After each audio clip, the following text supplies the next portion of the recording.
And I was like, oh, yeah. I was like, that's me. I'm Andrea Domino. Domino's a bill collector Yeah. for sure. And then he introduced himself and said he was from the IRS. And my soul left my body, like right there.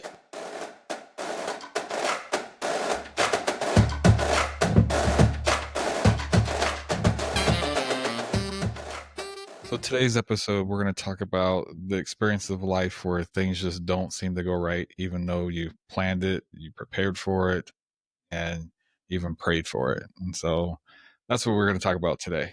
Like our mic didn't work for the first time. This is take number 2.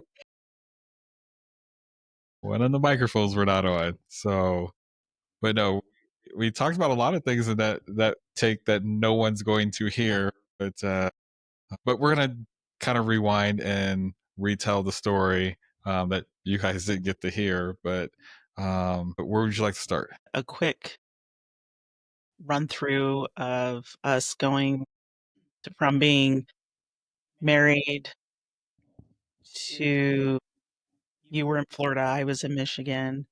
We decided to move to Utah, and we were there for a year and a half and had our first daughter out there, Raven. Technically out here because we're back here. Yeah. Uh, and so yeah, we had our first daughter here in Utah, and then postpartum, I feel like postpartum depression and just being really homesick. And so then we ended up moving to Florida, and I hated Florida then and I hate it now. I understand now when you said you were homesick and you wanted to be near family. You meant your family. Yeah, I mean, I didn't know your parents as well as what I do now, obviously. And I've learned in my 52 years of living that I am a 4-season person. I hear you. I hear you. You didn't like the palmetto bugs, I really did not like the palmetto bugs. so you needed to get That back. was number 1, was the palmetto bugs. Number 2 was there's no snow. I love fall, I love winter, dislike summer because it's just too hot. Or not according to plan. When in leaving Utah, I was working for a clothing store, JW or Edison Brothers stores, also known as Jeans West. If you know those things, you're just old at this point. uh, And I think they own them yep, too. Wild Pair of Shoes Oh, I was forgot another about one. that. Yeah, Oak Tree. forgot about that. Yeah. Anyway, so we went out to Florida, and I got transferred to the Altamont Springs store and just north of Orlando, and that was going fine. And then we both decided we wanted to go back to school, and so I transferred from Orlando to the Merritt Island store for J Riggings because they didn't have a JW there, and so that was all fine. And then you were ready to get back to Michigan, Yeah. and I so remember praying for a snowflake during December. I was like, God, if you could just let me see one snowflake, I would be happy. all of that, I was ready to go. I was willing to give up Cocoa, Florida for Flint, Michigan. For the fall, there's no beautiful red leaves, no orange leaves, no, not even yellow leaves. There's brown, There was a beach. but I wasn't a beach person. Okay, well, I grew up in San Diego, so the beach was fine for me. Anyway, But we didn't stay and hang out at the beach I hear you. after having 2 We kids. worked a lot. I worked a lot, and I was teaching seminary, so I don't know what to tell you. Work, school, seminary. That was kind of our thing. We did take some classes together. We'll have to cover that maybe in another episode. But so we're moving back to Michigan. JW, no, Jay Riggings was supposed to have an assistant manager position for me when we got there, and that was going to make that transition much easier. And when we get there, this found out that there was no job. So that was the first one. It's like, ooh. there's no job. So I put on my best blue suit that I had from J Riggings, and I went out job hunting, and I landed a job at Michigan Video at 4.25 an hour. Mm. That wasn't even minimum wage, was That it? was minimum wage at the time. Okay.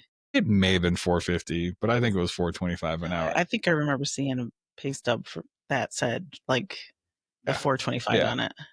And so that didn't go as planned, but that's where we landed. And so we originally stayed with your parents, and then we moved across the street to what we affectionately call Ghetto Palace. Well, did Ken and Linda, who owned the place, did they know that we called it Ghetto They're Palace? gonna find out now, so it's okay. But we spent nights painting it blue. Yeah, we were in there painting it blue, dodging bats, and that's a story that Dwayne lost his manhood on that. it didn't go as well as I planned. He was screaming like a girl. It was You didn't have to share that. You really didn't have to share that. funny. If you could see the image in my head, you would laugh too. He was army crawling while we were both army crawling. And once again, Anne, Andre's mom, had to come to our rescue to come get the bat out the house. I don't know what she at the time, but I'm imagine it wasn't very highly. Well, and I don't even think like people, the younger people that we know could appreciate. But do you remember hitting like the page button on the base of the phone because we were looking for Yeah. the cordless phone so we could call my mom as this bat is like swooping and diving? Yes, yes, I remember it well. I wish I could forget it, and clearly you won't let me if I could. Okay, I'm sorry, but it was funny. So moving on, we're back in Flint, and I started working at the video store, and then they opened up a Circuit City opened up there. Mhm. Another one of those stores that are gone. But if you're familiar with Best Buy, that's kind of what Circuit City was like. And took a job there, and a commission job. Tell you what, I don't do well in sales. So, but I started selling cell phones. That's when we got our first cell phones. Great. Yep. Did they have a little antenna on it too? Did have a little antenna, and the company that we ordered them through was AirTouch. That's right. And then they got bought out by AT&T, and we ended up been with AT&T ever since. Still have my same number from way back then. Yeah. Yeah, the razors. We got the razors back then. I had a blue one. So again, that things were going fine for us. And then we decided to go back. There's the Michigan Video, the place I worked originally, was hiring again for a manager position. And sales was not my thing. And so I was a good worker, and when I returned to apply for the job, there was a note in my file that says if I ever came back to hire me. And so they hired me as a manager, and I asked for a higher pay, and they were willing to give me a higher pay. And they said I was going to have to earn it, though. They're going to have to work me. I'll have to work really hard to earn that pay, which was $500 a week. So 44 hours a week is what it was. So I don't know. Somebody do the math. How much is that an hour? So it was good pay to me. So, and that's where the dream started. And I'm just gonna say it now, and you'll probably edit it out. He was a dick. I said it the first time. um, talking about the owners, the dream became that we were going to own one of the video stores, end up becoming two. It was offered, the owners offered to buy it or to sell it to us. We did buy it, and that's where that dream began. And it wasn't like we just bought it because we had nothing better to do. We prayed about it, thought about it, and saw and felt good. Right. What's your perspective there? Um, yes, that I remember the only person who thought it was a bad idea was my mom, and she said that she had a bad feeling about it. And I remember countering her with, well, Dwayne and I, we prayed about it, which we did, and that, we had a really good feeling about it and that we were going to go ahead and do it. And then it ended up being like I felt like at the time, one of the biggest mistakes of our life. And because, we had prayed about it, we were, I felt like doing the things that we were supposed to be doing, that in turn it ended up being a punishment. Mm. And that, we ended up having to file for bankruptcy. We had to deal with the IRS. We ended up getting sued. Mhm. At the time, that seemed like a lot of money. Mhm. It Seems like a was, lot of money to me too. Still. yeah, and so, like, we got sued for $300,000, Mhm. and, yeah, I was pissed. There was blessings along the way, um, that we forget about sometimes. We were able to move into the suburbs for the first time. We had a lease option house and a nice neighborhood. We had a newer car. It was leased, but we had a newer car. I think there's some other things that, oh, kids didn't have to be in daycare. Yeah, And so there was some good things happening there. I could be a stay-at-home You could mom. stay at home mom. Yeah. Um, and then that came crashing down. When's the last time y'all went to a video store rental? Yeah, yeah. And the previous owners may or may not have known that the writing was on the wall, and that might be why they were willing to sell it at the time. They did, and we were young people, young adults And with so children. Andrea feels like we may have been taken advantage of a little bit, not having enough information. Should probably see how you really feel about that, but I'll probably have to edit that out again. And so the challenge was, and we're having to close down this place, and we had friends working for us, sister working for us. Um, we like everything we had was tied up into that, and we Our identity, I feel yeah. like, because we've felt good being, business owners, and for a while it being Mhm. successful.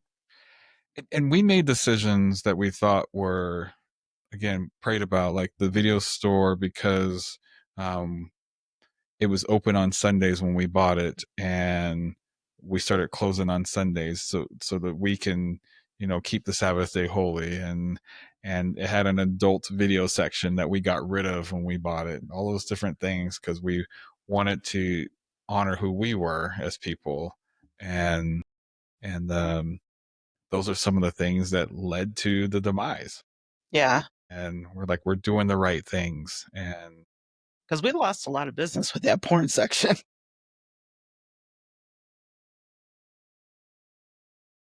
I'm also glad we got rid of No, no, it. I agree. I'm just saying, Yeah. yeah, I forgot about that we did get rid of that. Yep. And so that was it was hard to take that we suffered so much loss. One of the biggest losses was that the house we were trying to buy, we weren't going to be able to afford it. Right. And so once again, we're leaving that place and we're moving back into what we affectionately call Ghetto Palace. And so Yeah. we're moving back into this 2-bedroom apartment. Now we have 4 kids, because you end up seeing the writing on the wall. And I think you should tell that story about how you saw the writing on the wall, what you decided to do, because there was at least one of us had a little bit more wisdom at the time than the other. Well, just seeing that, I didn't think that there was gonna be a way to get out of it, and so I decided to go ahead and apply for nursing school and got in. And I remember you being upset because you felt like I was leaving Mhm. you with just having to try to make the business, come out of it. And And so I just felt like, no, we just, what's the word? Cut your losses. And so, went to nursing school. And at the time of dealing with losing a business and nursing school, then we also thought it was a good idea to have another kid. And Did we think it wasn't a good idea, or we even think about it? probably not. And I'm glad we did because love Brandon. Yes. Couldn't imagine not having Brandon. Let's see. And yeah, dealing with the IRS at that point as well. Well, even before dealing with IRS, I think one of the, and I've shared this with Andre earlier, one of the biggest challenges that I had was um, that move itself was hard, moving from Burton, suburb there, back to Flint. And not just because it was the move, but because of the way they do the moves there sometimes. We couldn't take all of our stuff with us No, because we were going from, it was a 4 bedroom house. I don't remember how big that house was. I think it was 4. 4 bedrooms, to a 2 bedroom apartment. And We had 4 we kids. had 4 kids. And the 2 oldest were girls, 2 youngest were boys at the time. And in California, or even Utah, growing up in California, if you're taking trash out, you have to just put it in a bin or whatever. And if you had anything bigger than that, you had to take it to the dump or had someone come pick it up. Well, in Michigan, those of you guys in Michigan, you know this already. Their stuff just gets put out to the curb, and sometimes people will come by in their trucks or whatever it is and just kind of rifle through your stuff and take it. But that's what happens when people got evicted. Their stuff would get put out to the curb. And I remember seeing our stuff sitting at the curb, and that's where it hit me that I was experiencing failure, and probably, if I'm being honest, failure for the first time. Yeah. I I think prior to that, I've always seen my experiences in life as just experience learning. There was nothing to learn from that experience for me other than that just sucked and I didn't want to do it again. But I was failing as a husband, failing as a father, failing as a business owner. And at the time, you were in nursing school preparing to take care of us. And so the only thing I could do during that time is I'd take the girls to school in the morning, and me and the boys would stop and get the $1.99 McDonald's breakfast. And man, I was good at chopping up their pancakes. That's what I was good at. Oh, And so me and the boys, that's what we did regularly. I'd take them to McDonald's, but I felt like I failed at everything else at that point. So that was hard. And then we moved back to the 2 bedroom apartment, right where we started, just on the other side now. We first started on this top left, yeah. and now we're back on the top right. Yeah. I don't know if we painted this one. I don't No, remember. I don't I remember. think we just painted it white. Okay. But we had the 2 bedrooms, and the kids got their bedrooms. Yeah, we didn't want them to feel like we didn't want with what happened to us as business owners and to affect the family to where they felt things were being taken away. And so we wanted them to each have their own bedroom, or, the girls have their own room and the boys have their own room, and so I mean, I remember decorating their rooms and stuff, but, you know, we slept on a sofa bed sleeper that Andrea Hardy's parents bought us. I can probably tell you 101 ways to make those things more comfortable.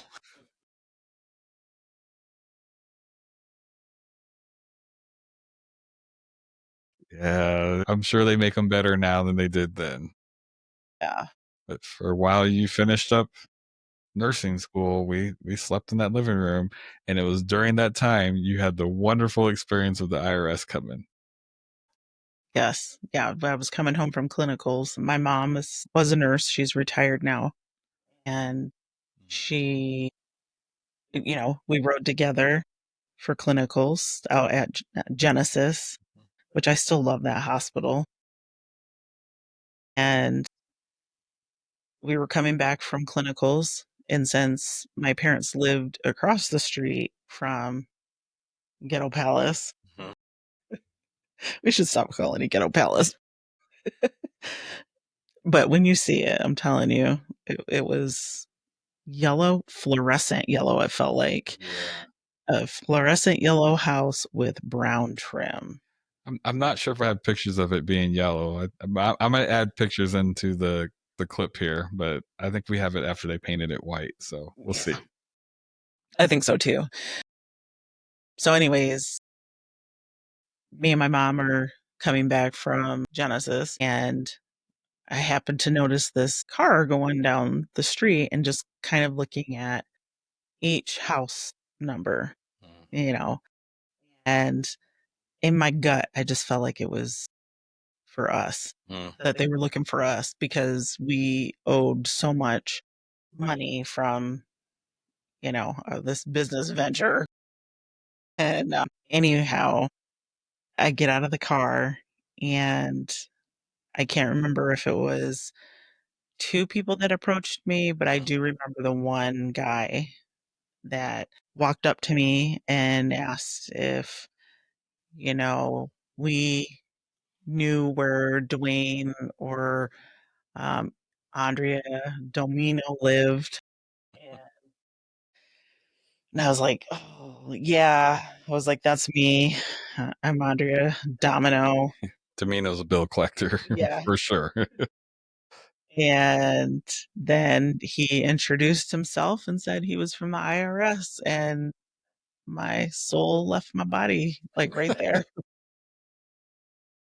on the steps. Yep. And he, asked if I had our business records, and I said I did, and I left him right there on the steps because we were a young family, just struggling and busy, and our house was trashed. And I was like, I'll be damned if I'm gonna let this man come into this trashed house at Ghetto Palace. Hey there. They could see we had none, because I remember the steps also had, like, the outdoor steps had brown outdoor carpet. They were ripped, which made it even worse, and the handrail that went down the middle, it wobbled a little Wobbled. bit. Yeah. So, I mean, they knew they were getting nothing from us. Yeah, yeah. Well, it's funny because they were looking for the parent company of the Michigan Video Stores. The parent company, which was our company, was named Investing Equity Investing LLC. Yes. I know they were looking for somebody who these investors and everything else, and they found us. Yes. Yes. Yeah.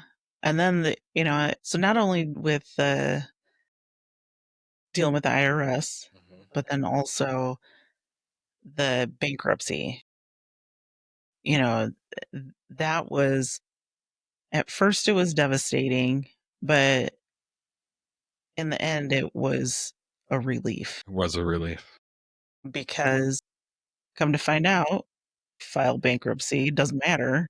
You always have to pay student loans Yes. or the IRS. You cannot get away from the IRS. Student loans survived. So death and taxes is true. However, the IRS, and I think because they did come to visit, I think we owed them about $80,000 in back taxes. Yeah. And after their visit, they actually dropped it down to about $3,200. Yeah. So, and then we paid that off, and then we ended our bankruptcy. And I always thought it was more than that. Yeah, that's what we owed a whole bunch of other people associated with the business, but the IRS And it could have been more, but I think when we originally went for that settlement, they had it down as about 80,000. So, Okay. and mind you, we were broke, so the number wouldn't have mattered. True. Other than we were just gonna owe them for life, which we do anyways. Yeah, we still do. Eh, Well, so that was a story that we expected to have success in. And yet coming away from that feeling, for me, I think I felt the worst I've ever felt. yeah, And wasn't a whole lot of hope, except for I had a whole lot of support at church. Bishop was really good to us, helped us get back on our feet. There were food orders, which is a church welfare system for those who are not familiar with it. And then our bishop also helped us get another vehicle. yeah. Because we lost our home, we lost our car. Yeah. It Yeah. was awful. It was definitely, I think, one of the lowest points in our marriage. Yeah. We, it wasn't the greatest time. It Oh, was the best of times, it was the worst of it was times. not the best of times. You just take that part. And it's interesting because the communication skills that I have now being a therapist, I had none of it. None of it. It was terrible. So you're saying I'm a saint? You are your mama's child. That's all. But yeah, I just didn't talk a whole lot. I just kind of felt like all I could do at that point is just figure out a way to work. And I after you became a nurse, I went out and got a job. By the way, when your first paycheck of a nurse, do you remember what we bought? No. A mattress. And then put all the kids in one All the bedroom. kids got in one bedroom. We're like, "Screw you." Yep, all them kids slept in one bedroom. Yeah. That's right, we did bunk beds and trundle Beds in and a a trundle. crib. Bunk beds, trundle, in a crib. Yep. All y'all gotta be in the same room. And then we slowly climbed out. Yeah.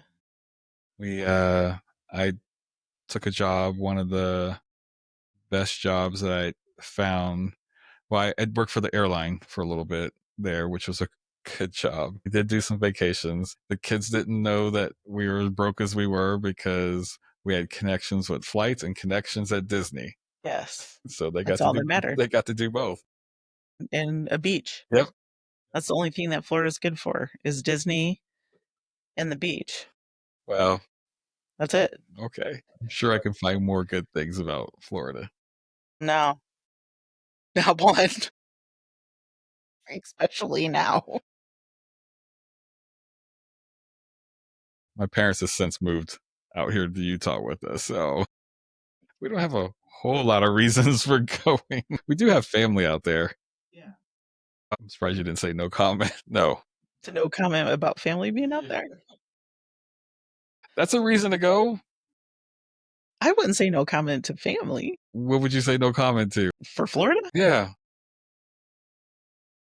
The gators are fun to look at. No. No. Okay. Fine. We'll move on. And speaking of moving on, I left the airline and went and worked with the best job I think I've ever worked. Well, it's close. It's close. It's definitely the most rewarding job I've ever done. But yet I recognize it was strenuous on you. Very. But I worked for an after school program, and those kids are still like my own kids. They were just about a year or two older than Raven, our oldest. And we got to be with them for 6 years or so. And out of the 7 years of that program, and to this day, I still call them my kids, even though they're in their 30s. And so it's a great program, and those kids are doing great things with their lives. So it's one of the most rewarding jobs. Now, because of that job, we were able to move again. We moved twice with that job. We moved to our It's true. house down the street. We stayed on the same street as Ghetto Palace. We just moved down the street into an actual house. And then because of my experience working in an after school program, I recognized that I the kids to have different opportunities with when they got to high school, at least middle school, high school. That school district we were in was struggling. Yeah. Just happened to be your school district you grew up in. Yeah. Well, because, like, our kids ended up going to Pierce Elementary, which is the one that I went Great program, great school.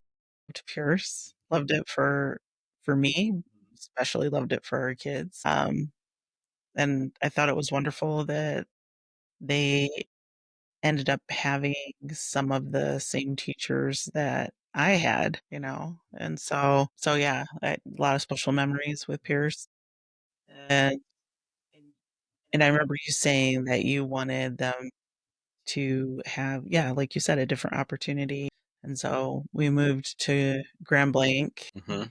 and it was really good, you were right. It was good. They got different opportunities. They met new friends, and it was somewhere along the way we decided to move them again, and that's how we ended up here in Utah. Yeah, We did move them from the city back to the suburbs, and I think they probably have their own stories to tell about being in the suburbs for here? for there and then for here. Yeah. And I feel like neighborhood in Grand Blanc was, well, technically it was Holly City, but Grand Blanc School Districts. Yeah, And that was such a fun neighborhood for it our was. kids. It was. And it was fun for me too, I'm not gonna lie, because we had the geese that lived next door. And I was still in my workaholic mode, so I didn't really get to enjoy the neighborhood that much. yeah, I remember one time counting, there was like 21 kids between, because, we have 5 kids and then the geese have 6 kids. So that's 11 right there. I loved that neighborhood. Is there any message you'd want to leave because of this experience you had? Yeah, that it doesn't last forever. It feels like it does, but, for the longest, I felt bad that we didn't follow, like, a chronological order of, dating, either getting married or going to school and then getting married and then having children and buying your first house and those sort of things, and so, sometimes even now I feel that I wish that maybe the kids had grown up in the same household, or not household, because they did grow up in the same household, but the same house, the same neighborhood, from start to finish.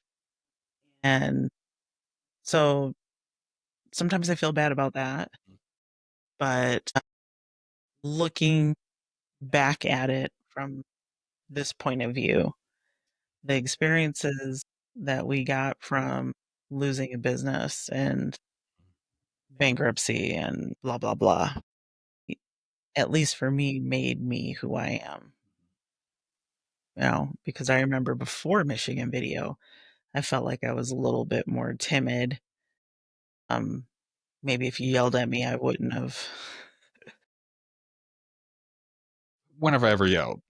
No, not you, but I'm saying in general, like with people, and I remember having to deal with like customers, yelling at you and yeah, and having to deal with that and having to learn to find your voice and then having to deal with attorneys and Mhm. bill collectors and that sort of thing. And so, and so I just feel like in those sort of situations that you just kind of take, the experience and try and learn from it. And it's so hard to do, because you're just constantly beating yourself up that, I made this wrong choice, but it doesn't last forever. I think when I think of this,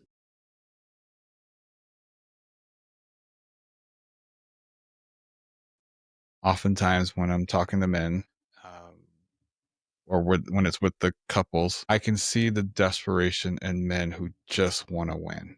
They just wanted to win, Yeah. and they don't talk about it. They don't know how to express it. I didn't know how to talk about it. I didn't know how to express it. And my frustration was I just wanted a win.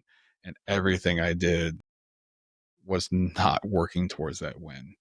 And that hopelessness that comes with that feeling of, man, I thought I was doing everything right. I'm letting everyone down. And the mindset of I just want to win. And it's not coming. And when I talk to other people and I get a chance to tell them, yeah, I've been there, and I get to explain it, and we have often cried together when you sit there with men in a therapy room and they're shedding tears because someone else gets it. My takeaway from this is share your experience. Yeah. You're not alone. You feel alone if you don't share it. Um, Man, to be desperate to have a win, that's what that story tells me about. And it's not our only one, but it's the one I think about the most. And so I encourage everyone to share their story. As Andre said, it doesn't last forever, and you don't have to be alone while you're going through it. And so we'll see you next week, next Tuesday, Tuesday morning. Our next one's going to be released. You guys have a good one.